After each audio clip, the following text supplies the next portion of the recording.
नमस्कार दोस्तों, एक बार फिर से हाजिर हूं मैं आपके सामने लगाने नुक्कड़ पे जमघट कहानियों का, कथाओं का, व्यंग कथाओं का। जैसे कि आपको मालूम है, हमारी इस श्रृंखला में आजकल हम श्री धर्म जैन जी के लिखे हुए व्यंग पढ़ रहे हैं।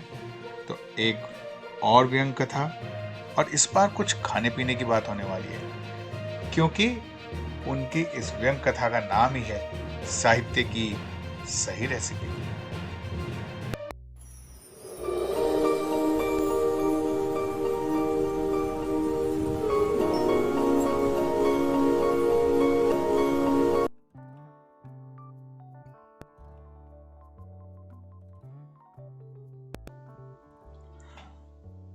तो मित्रों, साहित्य की सही रेसिपी में आपका स्वागत है। नुक्कड़ पे लगाया जमघट व्यंग कथाओं का। सुनते हैं, देखते हैं क्या हो रहा है।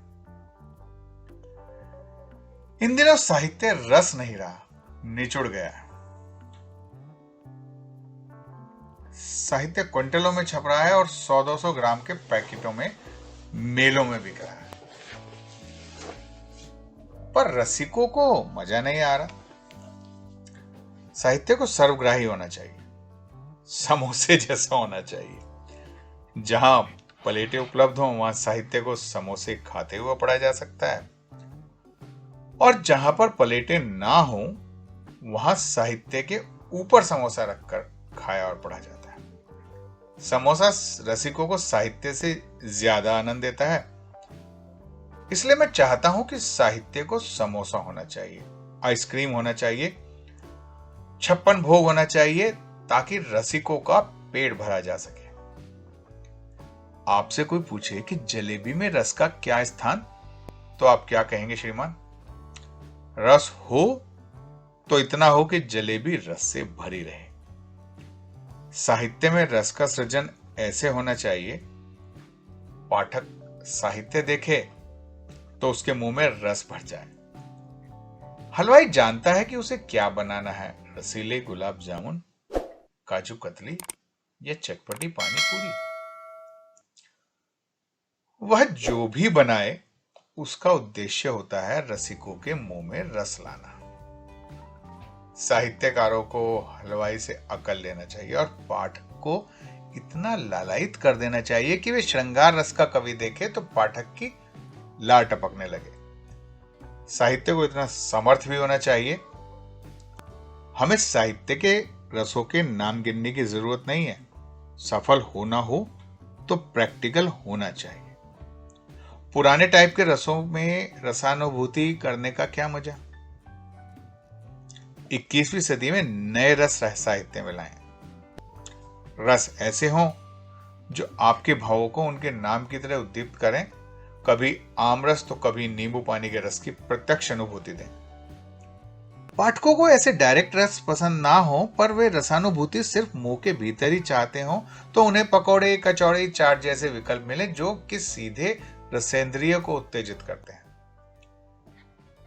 साहित्य को ऐसा होना चाहिए कि चाहे उसमें रस प्रत्यक्ष दिखे न दिखे, पर वह रसपूर्ण है। रस है तो रसिक है। लुगदी साहित्य मुख्य धारा का साहित्य न हो, पर एक बैठक में खाने का मन करता है। स्वादिष्ट हो तो हल माल खपता है। डोसा, इडली, सांभर, छोले भटूरे, दाल, चावल सब खपता है। सांभर है तो इडली समोसे में रसोत्पत्ति है। इसी तरह साहित्य में अगर मूल अवयव में स्वाद ना हो तो साहित्यकार को चाहिए कि वह उसमें पूरक सांभर मिलाए और रस उत्पन्न करे। साहित्य में देसी या विलायती नशीले पेय का स्थान गुप्त है। ये साहित्यतर रस होते हैं।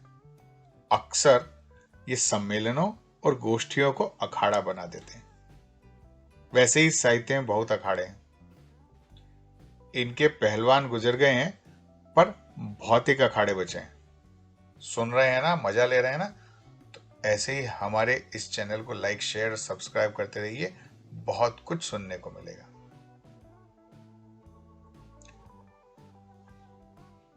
भौतिक अखाड़े तो बचे हैं, इसीलिए साहित्यकार को किसी एक खूंटे से बंधकर नहीं रहना चाहिए, खूंटे बदलते रहना चाहिए। जहां हरा चारा दिखे वहां मुंह मारना चाहिए। अब व्यंगकार का यह काम तो नहीं कि वह बताए कहां क्या हो रहा है, पर जो भी चाहिए वह यथास्थान हो। साहित्यकार को चाहिए कि साहित्य को इतना घोंटे, इतना घोंटे, इतना घोंटे कि वह लच्छेदार हो जाए। लच्छेदार होना ही साहित्य की सार्थकता है। आज साहित्य की रेसिपी में बदलाव की जरूरत है। साहित्य बनाने वाले हलवाइयों को मास्टर शेफ बनने की जरूरत है।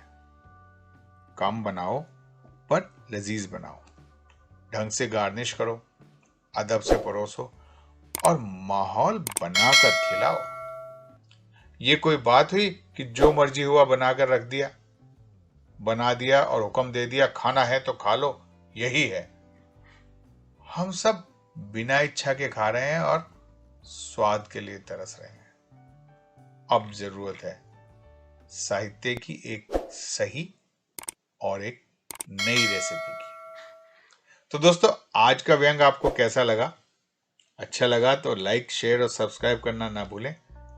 और आगे भी अगर आप चाहते हैं कुछ और ऐसा सुनना, कुछ चटपटा सुनना या चटपटा खाना, तो याद रखिए अजय नुक्कड़ पर आपका स्वागत है, हमेशा एक नए चटपटे कार्यक्रम के साथ, जिसका नाम है नुक्कड़ पे जमघट। आइए, जल्दी लौट के आइए, एक बार फिर मिलते हैं, नुक्कड़ पे लगाते हैं जमघट।